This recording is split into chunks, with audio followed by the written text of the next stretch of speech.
My name's Daphne, and I'm a three-time cancer survivor, twice with breast cancer and once with lung cancer. My original diagnosis was in 1993, the early part of 1993. I was getting ready to go skiing, and I found this lump. I thought it was under my armpit. I decided I'd put that to rest, block it out, because I was going to have a good time skiing in Vermont. I did. I suppressed it for a few days after I returned. And then I found it again. I called my doctor and I told him, I said, I have this lump. This lump is different than other lumps. And I don't like it. He said, come on in, this is Friday. You're going to be all upset if you don't know, if you don't find out that this is just a little fiber. I went in, he looked at it. He said, I don't like it either. He ran some tests, called me back in a couple of days, and he looked me in the eye. He said, Daphne, you have breast cancer. He said a lot of other things too. I don't know what it was. I went numb. All I kept hearing, breast cancer, breast cancer. And along with breast cancer, I thought back in 1993, that meant death. I went home. I shared this with my husband. I cried a lot. And then I realized I didn't hear anything else other than breast cancer. So I had to go back to him. And he had to go through it again. And he explained to me what my options were. And at that time, I realized I had a lot of fight to do. I first started out and I had a lumpectomy. When the results came back, they said I had an aggressive type of cancer. So I decided I would go and I would have a mastectomy. And then I had to have chemotherapy. And my husband tried to encourage me to do all the things one should do, like getting information, knowing what you want to do, how to fight it. He told me the story of a coworker, his wife had breast cancer. She was a teacher, and she went to work every day, slapped a wig on her head, came home, fixed dinner for them, and crawled in the bed. But she kept doing it day after day, and she made it through the chemo. Well, when he told me that story, I said to myself, I don't know if I want to do that. I think this is a time I need to fight. And you see, before this, I lost my son about a year before that. And I was feeling like I could just sit down and die. Not commit suicide, but just die, because my heart was broken. And I realized that I had to be strong and I had to fight. And I had to use everything inside of me to fight this illness. And I decided I was going to stay home. I was going to exercise. I was going to rest. I was going to eat right. And I was going to focus on Daphne before I did anything else.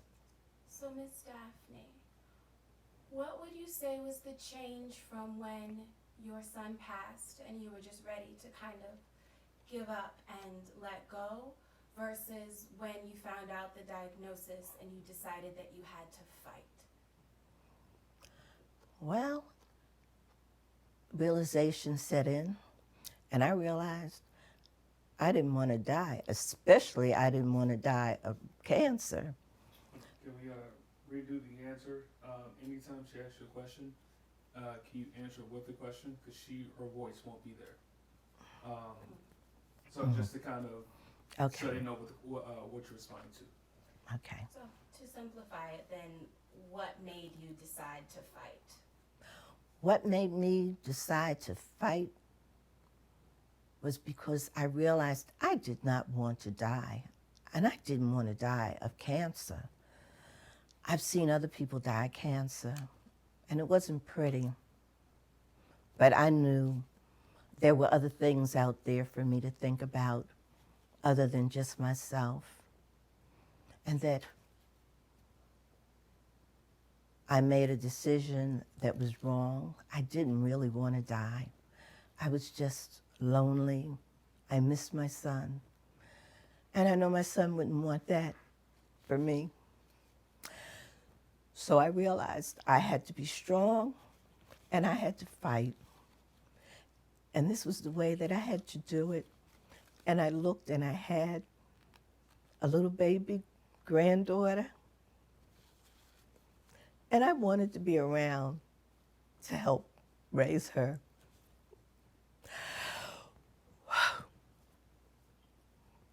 And that gave me the strength to say, Lord, I know I said that, but I didn't mean it. I really didn't mean it. Give me another chance. And I'm going to fight. And I'm going to fight as hard as I can. And I stayed home and I took care of me.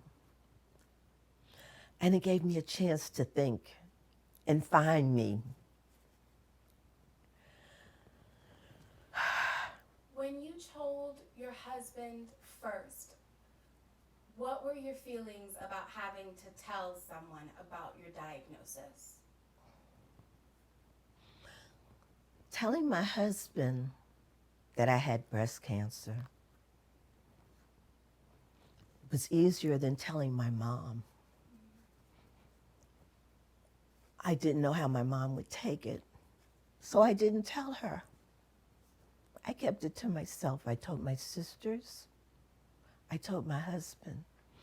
But I was afraid that if I told my mom, she would fall apart. And I needed all the strength I had for me. I said, I've got to be selfish. And I kept it from her. The good thing was my mother lived out of state. She lived in New York, and I lived here in Maryland. So it was a little easier. Maybe I shouldn't have done it. And it was kind of selfish. If you could do the choice all over, would you still decide to not tell your mother? Yes, I would, because I needed to be selfish at that time. Sometimes we have to be selfish. I would have felt guilty that my mom would worry about me and how I was doing. And I couldn't have that burden. I couldn't handle it. But I knew my husband could, because after I told him, he said, okay, after 2 days, he says, Daphne, you've cried for 2 days. It's time to stop crying, and it's time to get some information and do some research and see which way we're going. But those tears will not work. I thought he was the most insensitive person. But looking back 27 years ago, that's how I felt. Today, I'm glad he said it, because he was right. I needed to stop the crying. I needed to look at it and decide what I wanted to do, because there's so many options out there. They don't always guide us and tell us this is what we have to do. They tell us, these are your options. Choose one. And I made a choice to have lumpectomy first. That didn't work out. I went back. I made a decision to go back and have the mastectomy done and then chemotherapy. And it was a good choice, because like a lot of Black women, we get the aggressive type of cancer because we have to be aggressive in life. And so therefore, we get the aggressive type of cancer.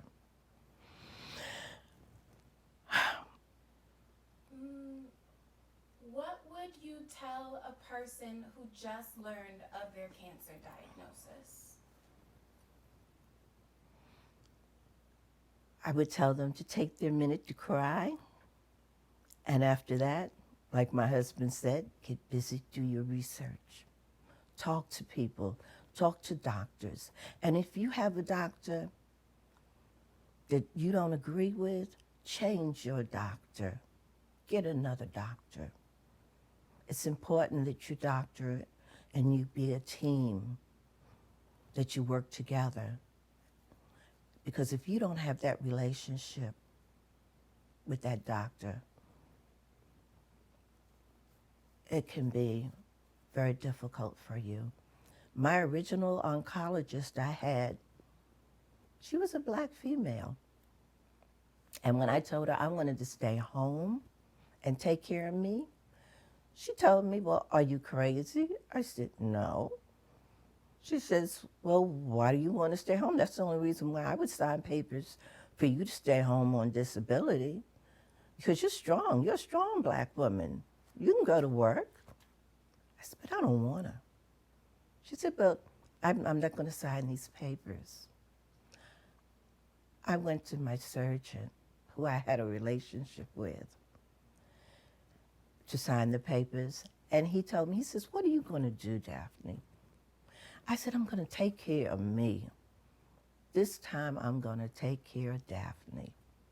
He signed those papers, never had another question about it. I got myself together. I went in and I fired my oncologist. With great pleasure, I fired her.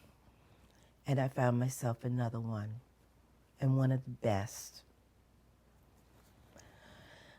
Do you think that there's any correlation to the idea that, you know, strong black women, we can get through these things, that correlated to the way that your husband told you the story of the woman who went to work every day and decided to keep working versus, and your doctor, the one that you fired? Do you think that that is what they were viewing? I think that on the whole, society looks at black women as being very strong, very determined, and no matter what comes their way, that they can handle it, which we can most of the time. And I could have, but I didn't want to.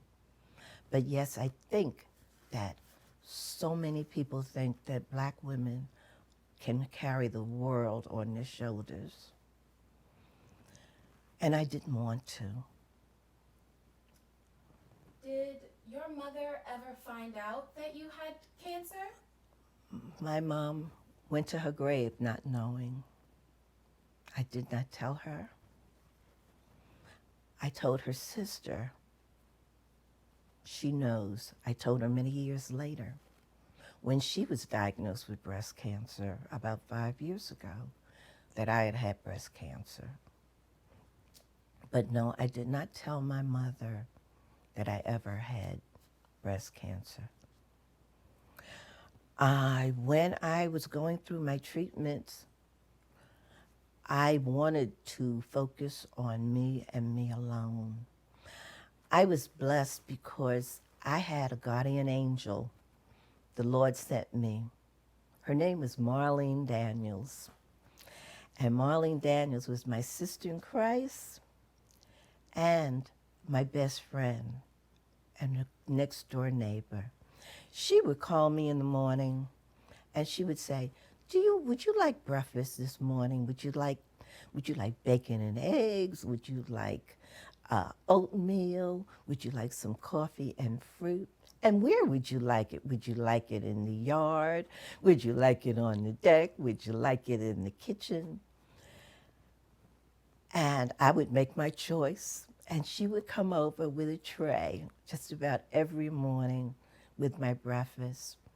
And she told me, she says, Daphne, I decided now that your hair's coming out, I'm going to shave mine off too. And I said to myself, I can't see this woman with no hair on her head. I don't have to look in the mirror at me, but I've got to look at her. And I didn't like that. So I told her, I said, well, Marlene, tell you what, shave it down, cut it down, but don't take it all off. Marlene did just that. She shaved her hair down, maybe a little less than what I have on my head now. She looked cute. She looked so cute that here in 2019, she still wears her hair like this. And she went with me to my doctor's appointments. She held me up when I was down. She was just a guardian angel. Is there anything that someone told you that wasn't supportive when they felt like they were trying to help? Oh yes, my husband was great at that. He tried so hard, just like his story about his co-worker's wife. That was not supportive. But in a way it was, because he gave me a choice. He made me think about what I was going to do, how I was going to handle it. Because I think I probably would have just maybe even decided to go to work. But when he gave me that scenario, I said, I can't do that. Not now. I need every bit of strength I have. And God puts you in places and puts you through things for a reason. When I finished with my surgery, they came to me with a bag in the hospital, and this little bag, inside this bag were various little tools to help you through breast cancer, like things to put strength back in your arms and in your chest. And then there was a card that said, from the Susan G. Komen Foundation. I said, who is Susan G. Komen? I never heard of her. This is back in 1993, the early part. And I did some research and I found out who Susan G. Komen was. And I was in a position because I worked for Metro. And at that time, they had a little march down at the mall. But it was always a small group. One of the reasons why they had such a small group is because there was no transportation that time in the morning on a Saturday to get there. Gave me an opportunity to sit down and talk with the general managers. I wanted him to open up the subway system 2 hours earlier on a Saturday. I didn't get that right away. Then I asked him, well, how about us being a sponsor? And how about us having a group of our own there at the march, at the race? So he says, well, we'll do that. So the first year, we were a sponsor. Our name was on the T-shirts. We had our little group. Metro came out. We had some breast cancer survivors there. And that began the beginning of Metro opening up the doors. So God has a way for you to go and do things. You don't know what it is. And a couple of years later, Metro started opening the doors up. We were able to get the doors open, so we had transportation. And now that march is thousands of people every year down on the mall. And somewhere inside of me, it makes me feel good. I had a purpose, not just for me, but for many other people. I also found out that there are so many people that are afraid to talk about breast cancer, any kind of cancer. I went back to work and people were, oh, I hadn't seen you for a long time. Where have you been? One woman, she was an attorney and she worked in counsel. And when I said, well, I was out because I had breast cancer and I finished my treatment, she got close up on me. She says, you did? You did? She said, oh my God. She says, I had it too. I was afraid to tell anyone. I was afraid I'd lose my job.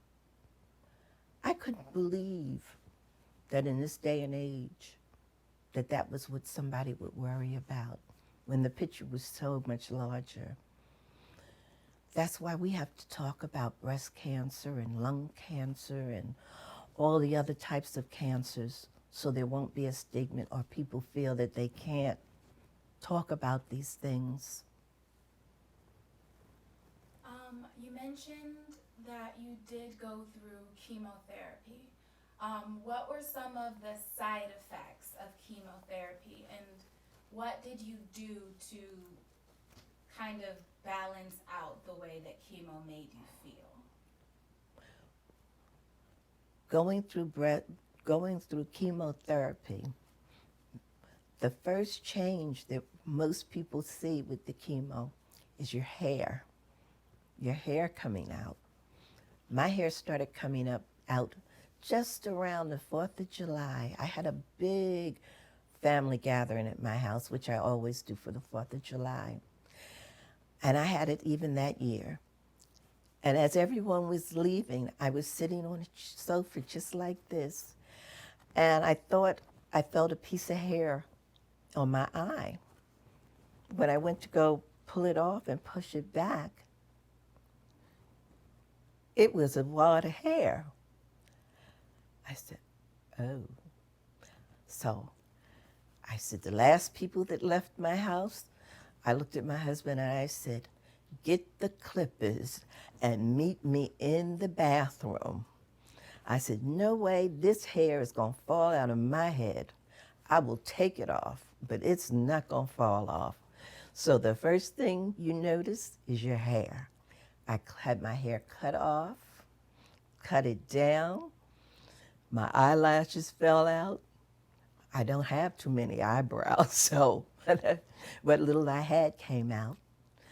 Your hands turn a dark brown, and that's from the medication, from the chemo that takes your good cells and kills them as well, and it turns your hands brown, your nails brown. You get a terrible taste in your mouth. You smell the chemo on yourself. I don't know if anybody else smells it, but I know I smelled it. And I learned when I had chemo to pamper myself, and then the week off that I had to enjoy my family, because you know, you sit and you think about life and what life means to you. And you know, it's the people you love that are the most important people there are. That's why you're here. You look at your children, your grandchildren, your great-grand, your nieces, your nephews.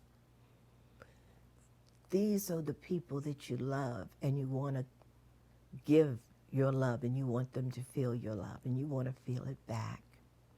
Your community, your friends. And it made me realize how good life is, to have these wonderful people in your life. That's some of the good parts about having cancer, is to be able to walk away and realize that you're still here, and the time that you are here, because nothing's guaranteed, nothing. But the time you have, love the people you have and enjoy life. And if you are around people that you find that are negative, you cut them out. Did you lose any friends after you told them about your diagnosis? Did anyone kind of fall away from being as close? When it comes to your friends, you find out you have different types of friends. And you can't fault them always. You cannot fault them. There are some friends that are your good time friends. There are some friends that can't deal with illnesses. And I had some of those friends, and they stayed away. Every now and then they would call me, but on the most part they stayed away. And afterwards, they came back and they told me they couldn't stand to see me go through it. But they thought about me and they loved me. And I had to realize it was up to me to decide on whether I was going to accept that or not. Everyone's strength is different, and you have to accept the differences. They're still my friends, but I know I have to put them in a different place, and I have to understand. And I do, and I still love them. But yes, I do have friends that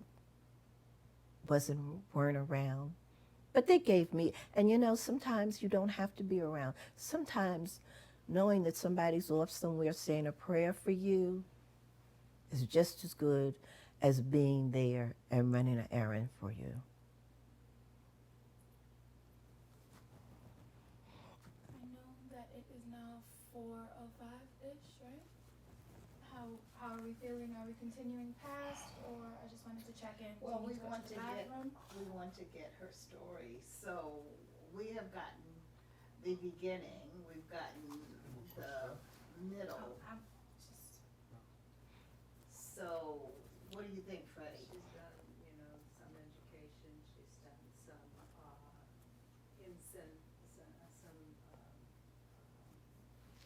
Yeah. inspiration. Okay. I will say this, cancer doesn't care where you live, your job title, how much money you have or don't have, or your age. When I went through breast cancer treatment, there were two young ladies that stood out in my mind. One was 24 years old. She was as cute could be. This was her first time going through breast cancer. And I sat there and I thought to myself, this young lady has her whole life in front of her. And she's 24 years old. She hadn't married. She didn't have any children. And my heart just went in her direction. There was another young lady that was 22. That was her second time with breast cancer. And you realize how fortunate you are. And I worried about her because she couldn't take off from work because she was just getting started in her job. And those are the things that make you realize how blessed you are, that you can take off. You've had your children, you've had a husband, you've done things. But sometimes there's some young ones out there or people out there that have not had the opportunity to start to live. I'm glad, though, this was in 1993, and now here we are in 2019. I'm cancer-free. That was my first bout with cancer. I had another bout in the early 2000s. And that bout, they caught it early enough where I didn't have to have chemo. And that, the Lord said, Daphne, I want to remind you what your purpose is and what you're here for. And when I finished with that, about a year and a half later, I had lung cancer. So I realized time is short for everyone. You have to focus on what's important to you And I'm doing good. I'm cancer free and I enjoy life. I love being with my family, my friends, traveling. I meet new friends, and I'm blessed. I'm truly blessed. And I thank God every day. So how did your first time having cancer affect the way you handled it when you received it again? Having cancer the second time was much different. I knew what the road was, and I knew that they made a lot of changes in the treatment for the better. So I was upbeat when I was diagnosed the second time with breast cancer. I knew what I was going to go through, or what I thought I was going to go through, but it was a lot different. It was better. They've made a lot of strides in the medical field when it comes to breast cancer and other cancers. So I was very positive. I did not have to have chemotherapy. That was a blessing. Was your faith ever shook when you received multiple cancer diagnoses? My faith with God became stronger each time I was diagnosed. It was shaken the first time, and not from the breast cancer. It was from losing my son. So my faith was shaken then, but each time it got stronger and stronger. And I know that the Lord has a purpose and a reason. Sometimes we don't know what they are, but then sometimes we do. And I kind of know. He's making me aware that life is precious, and to take those precious moments and enjoy them and do positive things and to love and have a good time. Travel, that's mine. See, for each person, it's different. The message that you get and what's important to you is different for each person. For me, it was good times with my family, traveling. I was bitten by the bug of travel. I take my granddaughter, I've taken her to Europe, I've taken my nephews. I want them to explore and enjoy another type of life, and I want to enjoy it with them. And to take time, just to take time and smell the roses, because they're there and they're great, and there's life after cancer. Just take care of yourself.